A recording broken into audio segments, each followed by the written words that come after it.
Hey everyone, welcome to Hearthside History. And here we like to look at stories that are from times past, kind of thing like you would tell sitting around a fire, or in this case, sitting around the fire here in a 19th century cabin. And some of them are going to be more recent history, some of them are going to be more distant history, but they are going to be all from American history and our shared experiences. Then odds are you probably have not heard them.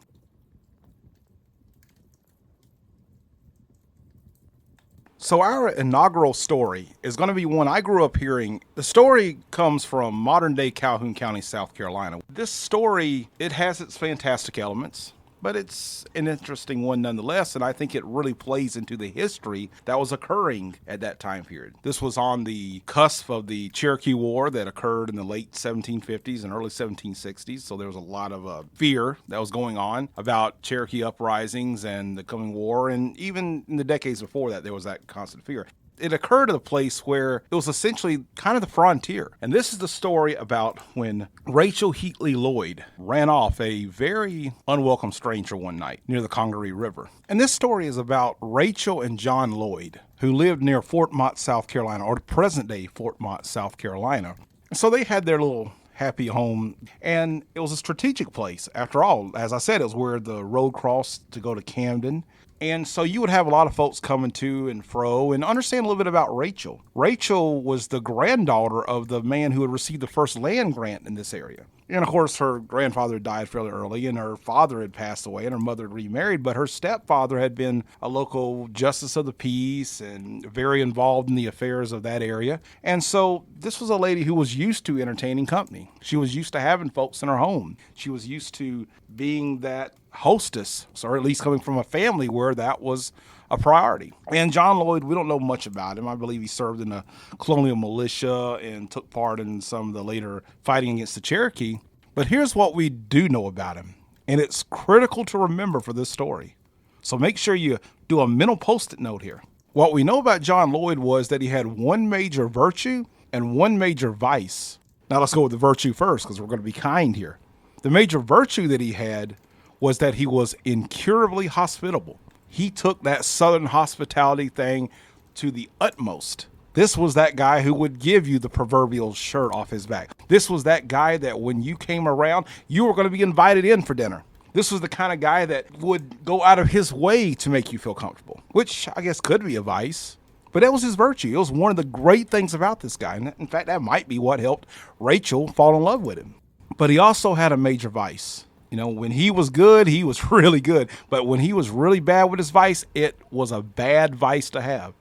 And probably a very bad vice to live with if you're Rachel. What was that vice? The guy was given to just flights of the wildest profanity. And when it got bad, it got really bad. I mean, it took on awesome proportions. I mean, the guy would start spewing profanity that would make, as the great gentleman and scholar Ray Stevens said, a sailor blush with shame.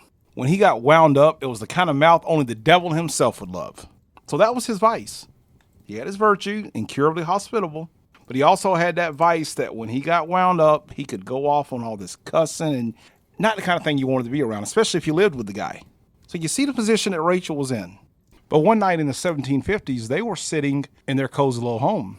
And I'm sure it was like most nights. They're sitting there and they've got the fireplace going, just doing whatever folks did back in the 1750s to entertain themselves. And they get a knock on the door. And we all know how we act when someone knocks on the door.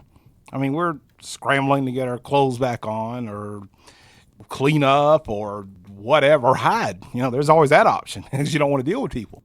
But remember, these people were very hospitable. And their home was right on the road that led to McCord's Ferry, the big crossing of the Congaree there. And if you've never seen the Congaree River, it's a very wide river. So there's not that many places to get across, especially in the 1750s there. So they were used to this kind of thing. Folks come along and knocking on the door. So they walk over and they open the door. And what they find there is a gentleman standing there, and he wants directions down to the crossing. And as they start to size things up, they notice that the guy is a very courtly guy.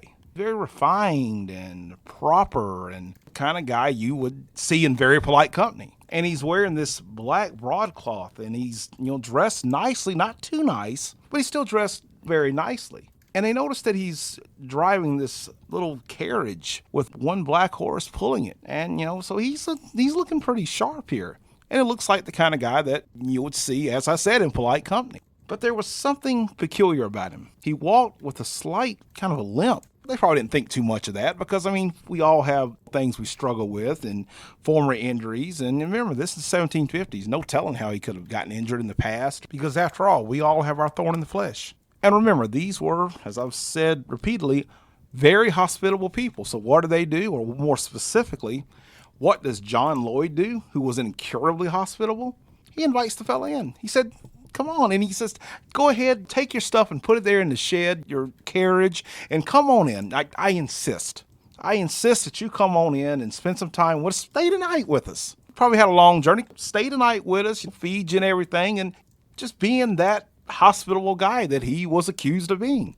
And if you're Southern or have Southern relatives, you know exactly what I'm talking about here. You have definitely had this kind of sales pitch put on you before, and you know you can't say no. And I'm sure Rachel was totally for this because, she had been brought up this way. Her family had been very big in the community there, always having visitors. And so Rachel was pretty much, this was her Tuesday, entertaining guests. And after all, the fellow was dressed like $1 million or maybe about $1,000. And the guy was, he looked nice enough and he looked polite and clean cut. So, hey, company, what could go wrong? So Lloyd sits down with his visitor or their visitor at the table and they're, shooting the proverbial, what. And as they're there at the supper table, the guest just proves to be just very congenial. He's very friendly. In fact, he and Lloyd are like two peas in a pod. And they're having a regular bromance here as they're talking at the table. And normally folks would think, okay, well, that's a good thing. They're getting along. The guy probably don't get out much. And he's met a friend for the night, I guess. But the problem is, this is a bad thing, how well they were getting along. Now, you're going to ask me, why is this such a bad thing? It's a bad thing because this stranger that has come to their house this night, he shared enthusiastically all of Lloyd's pet prejudices. All the things he really hated, this stranger shared them, and he just encouraged him. He's just kind of like, okay, yeah, I agree fully. I don't like that either. You're right, John, that disgusts me too. Doesn't that just get under your skin, John? It does me too. And wouldn't you know it, John starts to become even more free and more open in how he expressed himself. He started out, probably testing the waters to see what he could get away with saying. And now that he's getting this encouragement, he just becomes more and more open. When I say open, I mean he gets more harsh. His language gets worse. And as they have this conversation, Lloyd begins to obviously express himself more freely, more openly. He was offering his views on things, and now he's getting way more adamant in what he's saying. That anger meter is going a little bit higher. As we say today, this stranger was kind of poking the bear a little bit, just getting him more and more riled up by agreeing with him, egging him on, pushing him to that one vice that he had, that great failing that he had. This stranger was that friend that the wife doesn't want the hubby to have. When the husband has that vice of getting really harsh with his language, when he gets riled up and someone encourages that, that's the kind of friend a wife does not want her husband to have. And that's exactly what the stranger's doing with John Lloyd. And before you know it, all that talk about things he didn't like and getting riled up brings out the profanity. John starts spewing profanity, and guess what? That stranger just keeps enticing him even more, just egging him on more and more to get him more and more riled up. So you can imagine the spot that poor Rachel's in here. You can imagine she's thinking, dude, just stop. You're throwing heart pine on the bonfire here. And as she sits there mortified, she starts to smell smoke. And you would think on this, well, yeah, of course you smell smoke. They're in a cabin, dude, where they probably have a fireplace going. No, this smoke was coming from somewhere else, far closer. And as she kind of looks around, no doubt having to do it kind of surreptitiously, doesn't want to tip off that something's wrong.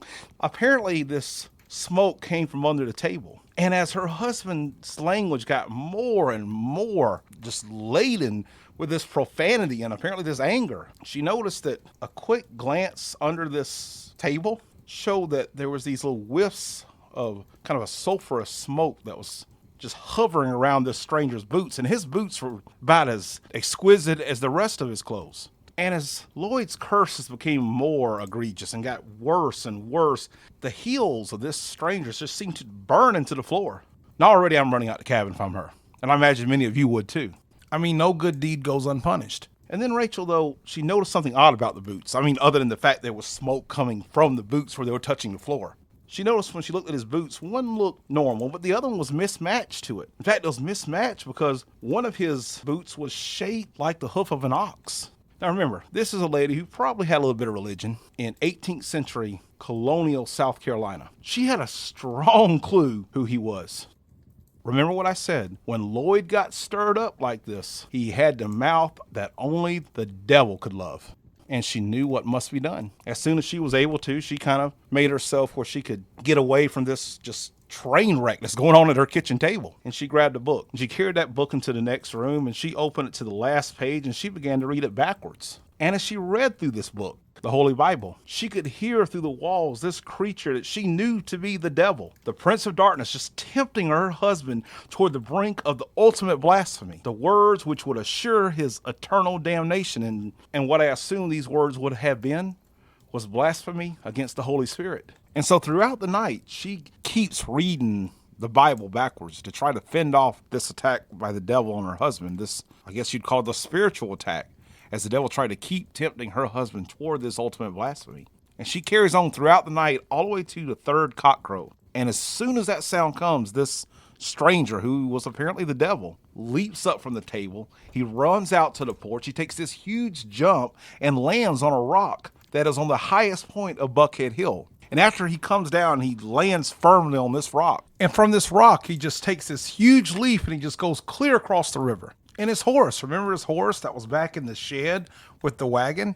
The horse just hitches itself up and it goes right behind its master. And as it's chasing down its master that's gone clear across the river, this horse, carrying its wagon behind it, runs across that same rock and just goes on across the river after its master.